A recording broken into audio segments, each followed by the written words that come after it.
Saint Martin বাংলাদেশের একমাত্র প্রবালী দ্বীপ নিয়ে আওয়ামী লীগ সরকার পতনের আগে শেখ হাসিনার বেশ কিছু বক্তব্যকে ঘিরে তোলপাড় হয়েছিল। তখন মনে হয়েছিল বিষয়গুলো নিছক ক্ষমতায় টিকে থাকার জন্য পশ্চিমাদের তিনি কটূক্তি করছেন। এই ইন্টারিম সরকার আসার পর বেশ কয়েকবার প্রশ্ন উঠেছে, কেন সেন্ট মার্টিনকে জনসাধারণের বাহিরে রাখা হয়েছে, কেন সেইখানে যেতে অনুমতির দরকার হচ্ছে, কি ঘটছে সেন্ট মার্টিনে, সরকারের রহস্যময় আচরণ, বিভিন্ন সময় বিভিন্ন ধরনের ক্যাপশনে খবর বের হয়েছে। জনগণের মধ্যেও কৌতূহল তৈরি হয়েছে। এর মাঝখানে গতকালকে কক্সবাজার সমুদ্র সৈকতে মার্কিন সেনাবাহিনী বা নৌবাহিনী অথবা ধরেন বিমান বাহিনী সামহাউ তাদের একটা টিম দেখা গেছে। বেশ কিছু ছবি সোশ্যাল মিডিয়াতে ছড়িয়ে পড়েছে। পলিটিক্যাল সুবিধা নেওয়ার জন্য স্বাভাবিকভাবে আওয়ামী লীগ এই ছবিগুলোকে প্রচারণা করেছে, অথবা অন্যান্য কেউই এগুলিকে প্রচারণা করেছে যে মার্কিন যুক্তরাষ্ট্র ফাইনালি দিন শেষে আপনার সেন্ট মার্টিন নাকি তারা ঢুইকা গেছেন। বিষয়টা কিন্তু তা না। বিষয়টা বুঝেন, আমাদের ভিডিও কাইটা অনেকে শর্ট করে আবার ছাইরা দেন।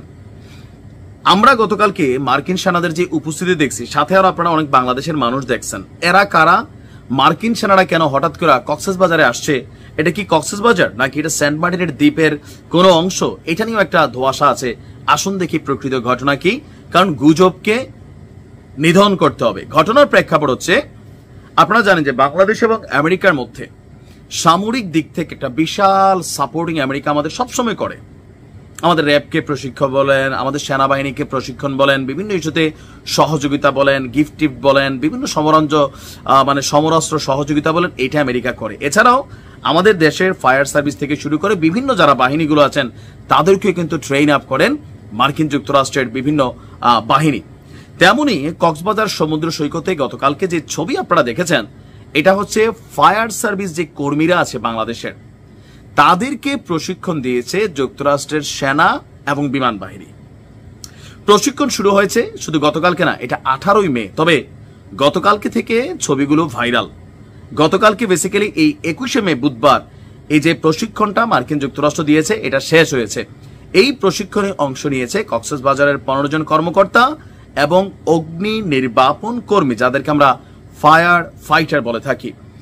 কক্সবাজার ফায়ার সার্ভিস এবং সিভিল ডিফেন্সের উপসহকারী পরিচালক তানহার ভাই বলছেন, বন্যা, জলোচ্ছ্বাস, ঘূর্ণিঝড় এই রকম ঘটনাগুলোতে যেহেতু আমাদের এই অঞ্চলটাতে বেশি হয়, যারা সাধারণ মানুষ আটকে পড়েন, ভিকটিম থাকেন, তাদের উদ্ধারে ফায়ার সার্ভিসের 4 দিন ব্যাপী প্রশিক্ষণ সম্পন্ন হয়েছে।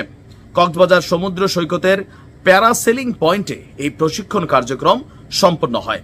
আমেরিকান এম্বাসির সহযোগিতায় মার্কিন সেনাবাহিনী, বিমান বাহিনী বাংলাদেশের এই ফায়ার ফাইটারদের প্রশিক্ষণ দিয়েছে এবং প্রশিক্ষণ শেষে সনদ বিতরণ করেছে। বন্যা, ঘূর্ণিঝড়ের কবলে আটকে থাকা ব্যক্তিদের উদ্ধার, পানিতে ভেসে যাওয়া থেকে উদ্ধার সহ নানান বিষয়ে আপনার এই ফায়ার সার্ভিসের সদস্যরা সহযোগিতা করেছেন। তো এটা যখন সামাজিক যোগাযোগ মাধ্যমে ছবিগুলো ছড়িয়ে পড়েছে, এটার আবার যারা গুজববাজ আছেন তারা এটাকে নিয়ে গুজব ছড়িয়েছেন যেই দেখো কক্সবাজার সমুদ্র সৈকতে মার্কিন সেনাবাহিনী চলে আসছে।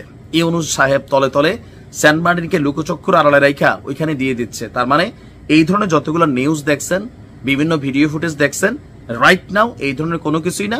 ফুটেজটা হচ্ছে কক্সবাজার এবং টেকনাফের মধ্যে সমুদ্র পথে প্রায় 3 ঘন্টার রাস্তা, বুঝতে পারছি নিশ্চয়ই। এমনকি ছবিগুলো ভালো করে দেখলে দেখবেন যে এখানে পেছনের ব্যাকগ্রাউন্ডে সেন্ট মার্টিন বিচের কোনো দৃশ্যাবলী নাই। ভালো থাকুন, গুজব থেকে দূরে থাকুন।